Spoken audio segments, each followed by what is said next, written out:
Okay, so in this video, let's talk about the detailed explanation of our layers of OSI model, right? So let's start with the application layer. तो एक और थोड़ा सा चीज ध्यान रखनी है, यहाँ पे नंबर वन मैंने एप्लीकेशन लेयर को लिखा हुआ है। कई जगह आपको लगेगा कि नंबर दिखेगा लिखा हुआ नंबर वन, आपको एप्लीकेशन की बजाय फिजिकल लेयर पे लिखा हुआ है, तो उसमें कोई कंफ्यूजन नहीं होनी है आपको। तो either you start from the user perspective, application layer will be called first, या फिर अगर आप नेटवर्क के पर्सपेक्टिव से देखते हो तो physical layer will be called first. But ये कुछ वैसा ही सवाल है कि मुर्गी आई पहले या अंडा आया पहले। हमें उस मचड़े में नहीं फंसना है। मैं हमेशा बार बार यही बात करता हूँ, अपने को पता होना चाहिए कि it's all reference based like everything else in life. तो एप्लीकेशन लेयर से हम शुरू कर रहे हैं यहाँ पे। तो एप्लीकेशन लेयर का काम क्या है, as we talked briefly about, कि जो आपको एक यूजर इंटरफेस चाहिए होता है वो आपको एप्लीकेशन लेयर पे मिलता है। ब्राउजर, ऑल एप्लीकेशंस, आपकी मेल क्लाइंट्स हैं, स्मार्टफोन में आप एप्स बोलते हैं, एप्लीकेशंस है ना, हर किसी का एक पर्टिकुलर काम होता है। तो वो सब क्या है, तुम्हारे एप्लीकेशन लेयर के पार्ट है। ठीक है, तो देखो कितनी सर्विसेज हैं तुम्हारी जो प्रोवाइड करवाता है आपको application layer. Email, telnet, web जो एक्सेस है, फाइल ट्रांसफर है, एफटीपी, एचटीटीपी, ये सब कुछ, डीएनएस, डीएचसीपी, हम आगे और भी बहुत सारी बात करेंगे, यहाँ पे सिर्फ कुछ का नाम लिखा हुआ है। In simple words, application layer enables the user to access the network. Simple, network लिख दो, इंटरनेट बोल दो साथ में, या इंटरनेट बोल दो, राइट। तो नेटवर्क एंड इंटरनेट के रिसोर्सेज एक्सेस करने के लिए they give you the application interface और यूजर इंटरफेस सिंपली। ओके, तो इतना ही है एप्लीकेशन लेयर के बारे में, कुछ ज्यादा अभी बताने को है नहीं। But when will talk about that dedicated chapter of application layer, उसमें फिर बहुत सारा मटेरियल रहेगा हमारे पास। हम क्या करेंगे फिर, एक एक प्रोटोकॉल को स्टडी करेंगे। जैसे यहाँ पे ईमेल लिखा है, तो ईमेल सेंड करने की एक अलग प्रोटोकॉल होती है, रिसीव करने की एक अलग प्रोटोकॉल होती है। एसएमटीपी, आपका आईमैप, पोप, ये सब हम डिस्कस करेंगे। डीएनएस डिस्कस करेंगे, और एचटीटीपी, ट्रिपल डब्ल्यू। तो उस चैप्टर में हम ये सारी protocol one by one discuss करेंगे बहुत डिटेल में। बट यहाँ से सिर्फ अपने को इतना ही जानना है, they provide a user interface. Presentation layer, okay. तो देखो डिफरेंट फाइल सिस्टम है, डिफरेंट तरह के डिवाइसेस है, हार्डवेयर है, डिफरेंट तरह की लेट्स से प्रोग्रामिंग लैंग्वेजेस हैं। जैसे मैं पहले भी बात कर रहा था, विंडोज का अपना एक अलग कोडिंग सिस्टम है, मैक का अलग है, लिनक्स का अलग है। बट क्या ये सब एक ही नेटवर्क के इंटरनेट के पार्ट नहीं हो सकते? बिल्कुल हो सकते हैं। So which layer provide that functionality, ये फ्लेक्सिबिलिटी कौन सी लेयर देती है? Presentation layer. सो इसके बारे में ये भी बोला जाता है, presentation layer is the layer which makes the communication process OS independent, कि ओएस की डिपेंडेंसी खत्म हो जाती है इस लेयर की बदौलत, राइट। तो दैट इज प्रेजेंटेशन लेयर। और क्या फंक्शन है इसके? डेटा प्रेजेंटेशन, ट्रांसलेशन, ये तो मैंने आपको बता ही दिया है अभी, और पीछे भी हम काफी बात कर चुके हैं। Sendable and receivable format from one device to another, one network to another, one let's say programming language to another, they are all maintained by presentation layer। और तुम्हारा एक और था थोड़ा सा जो मैं याद करने की कोशिश कर रहा था, चलो शायद आगे लिखा होगा कहीं पे।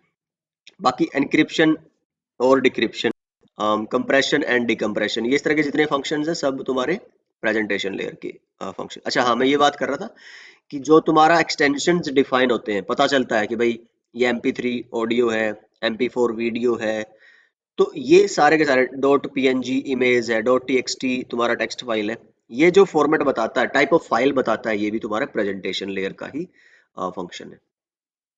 ओके, तो अभी थोड़ा सा अलग अलग फंक्शंस के ऊपर बात कर रखी है, विद डेटा प्रेजेंटेशन और ट्रांसलेशन क्या है। तो जो इनकोडिंग सिस्टम्स हैं वो सब एक दूसरे के अकॉर्डिंग चेंज करके देना एंड और, ठीक है। Presentation layer at the receiving machine changes the common format. चलो ठीक है, ये क्या कह रहा है कि जो सेंडर वाली साइड है उसकी जो प्रेजेंटेशन लेयर होगी सेंडर की, वो इन्फॉर्मेशन को किस में कन्वर्ट कर रही है तुम्हारी, सेंडर अंडरस्टैंडेबल फॉर्मेट से कॉमन फॉर्मेट में, ठीक है, जो सबके लिए कॉमन रहेगा। उस कॉमन फॉर्मेट को रिसीवर रिसीव करेगा तो वो उसके लिए भी कॉमन है, तो समझ पाएगा। फिर उसकी कॉमन फॉर्मेट से रिसीवर के अंडरस्टैंडेबल फॉर्मेट में चेंज किया जाएगा, और उल्टा प्रोसेस होगा जब वो उसको रिप्लाई भेजेगा। तो आई गेस आप इसको समझ के भी पढ़ के भी समझ जाओगे ये वाली बात। Encryption and decryption. इनक्रिप्शन आपको पता होगा कि भाई क्या होता है, जब आप नॉर्मली कोई डेटा भेजते हैं नेटवर्क में और अगर किसी को वो डेटा मिल गया, for example there are two users of the network, एक ये एक ये एक दूसरे के साथ कुछ एक्सचेंज कर रहे हैं इन्फॉर्मेशन, ये पैकेट्स डेटा के जा रहे हैं। और अगर आप डेटा एज इट इज भेज रहे हो, जैसे आप बोलो कि मीट मी कहाँ पे, इस टाइम पे, और एट तुम्हारा इस लोकेशन पे, और ये कॉन्फिडेंशियल इन्फॉर्मेशन अगर हो, और कुछ पैकेट कैप्चरिंग टूल्स होते हैं, डेटा एक्सट्रैक्टिंग टैपिंग टूल्स होते हैं, तो टूल्स एंड टेक्निक्स, उससे आपने अगर ये पैकेट को खोल के पढ़ लिया तो आपको तो पता चल गया ना फिर, है ना। So you don't want that, तो आप क्या करते हो, इसको कोड की फॉर्मेट में भेजते हो, आप एज इट इज नहीं बोलते, आप इसको कोड में बना देते हो। जैसे इसको आपने मीट मी की जगह बोल दिया क्या, किसको, किसी और ही आपको गार्बेज टाइप की लैंग्वेज में कन्वर्ट करा दिया, 12 @ ये मतलब हो गया एम का। ई हो गया तुम्हारा 23 हैशटैग एक्सक्लेमेशन। तो अलग अलग वर्ड को तुम ऐसे जंबल अप करके गार्बेज फॉर्मेट में और भेजोगे यहाँ से, फिर अगर कोई इसको कैप्चर करेगा, इसका उसके लिए कोई यूज नहीं है, क्योंकि वो इससे ये इंफॉर्मेशन एक्सट्रैक्ट नहीं कर सकता, इरिवर्सिबल होती है इनक्रिप्शन। तो इस वजह से फिर ये क्या है, तुम्हारा सिक्योर होता है। तो ये जो सिक्योरिटी फंक्शन है, सेंडिंग की साइड पे कोड की फॉर्मेट में चेंज करना और डिकोड करना एट द रिसीविंग साइड, तो that is the function of present. अच्छा, बेसिकली ये बेसिक इंक्रिप्शन होती है। अगर आप एडवांस लेयर की इंक्रिप्शन की बात करोगे, ये इनबिल्ट काइंड ऑफ इंक्रिप्शन जो होती है, that is at the presentation layer. फिर तुम्हारी ट्रांसपोर्ट लेयर पे एडवांस लेयर की जो नेटवर्क इंक्रिप्शन होती है, विल टॉक अबाउट दैट, जैसे SSL TLS, तो हम ट्रांसपोर्ट लेयर में बात करेंगे। एप्लीकेशन लेयर पे एप्स की भी अपने इंक्रिप्शन और वो सब होता है, तो वो आप एप्लीकेशन लेयर पे। So again I am not talking about in depth here about encryption decryption, वो हम जब आगे अगेन, तो ये लाइन में बार बार बोलता रहूंगा कि क्या क्या है जो हम आगे डिस्कस करेंगे डेप्थ में डेडिकेटेड चैप्टर्स के अंदर।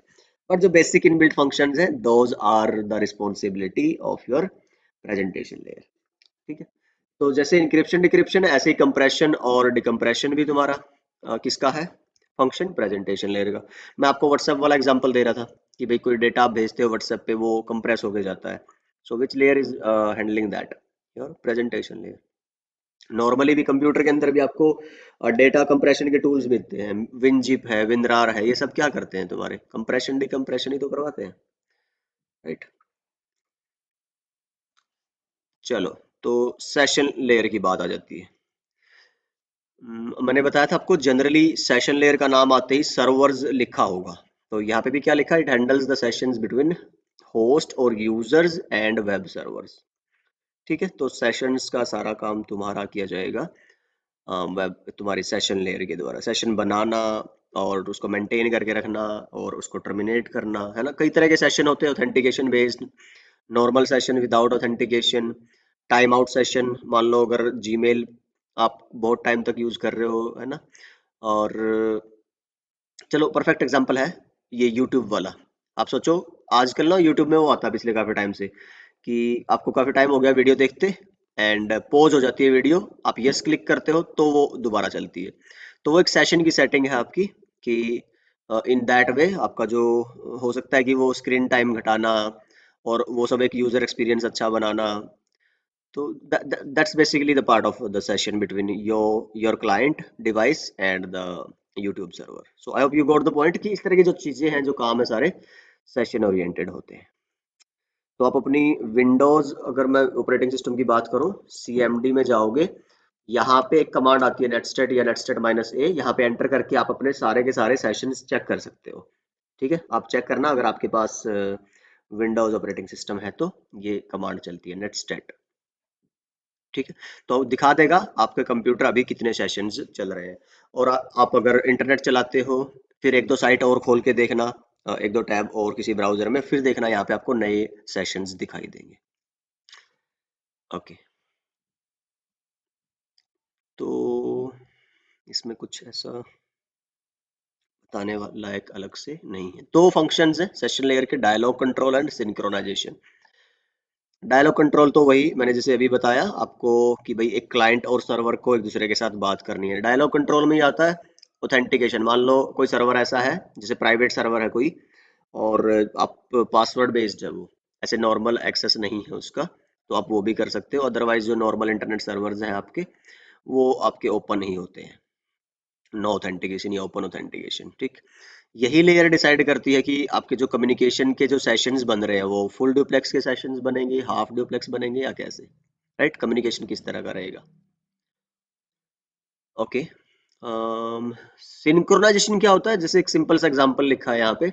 मान लो मैं कोई वीडियो डाउनलोड कर रहा हूँ यूट्यूब से या कहीं से भी, और वो बीच में मान लो इंटरनेट बंद हो गया, या फिर मान लो मेरा पीसी बंद हो गया, दोबारा चलाया मैंने, तो आप देखोगे कि जो इंटरनेट का डाउनलोड वाला जो फाइल है वो उतनी डाउनलोड हो चुकी होगी और आप उसको रिज्यूम कर सकते हो।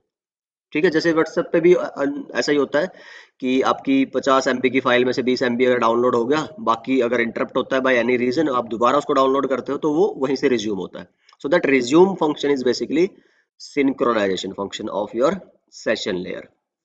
तो उसमें ना चेक पॉइंट ऐसे ऐड होते रहते हैं, मार्कर भी बोलते हैं, जो डेटा स्ट्रीम जा रही है उसके बीच बीच में आप डालते रहते हो कितना डेटा जा चुका है, इतना डेटा जा चुका है। जब दोबारा से एक सेशन बनता है दो सेम मशीन्स के बीच में, तो उसको पता चल जाता है कि इतना पार्ट मैं पहले ही ऑलरेडी डाउनलोड या अपलोड कर चुका हूँ, तो उससे बचा हुआ ही आप यू अपलोड और download. So it keep tracks of your data that has been uploaded और downloaded. Okay, so I guess इस वीडियो में इतना ही रख लेते हैं। अपनी अपर लेयर डिस्कस कर ली हमने, application layer, presentation layer and session layer. The next video will talk about the lower layers. So I'll see you in the next one. Bye bye.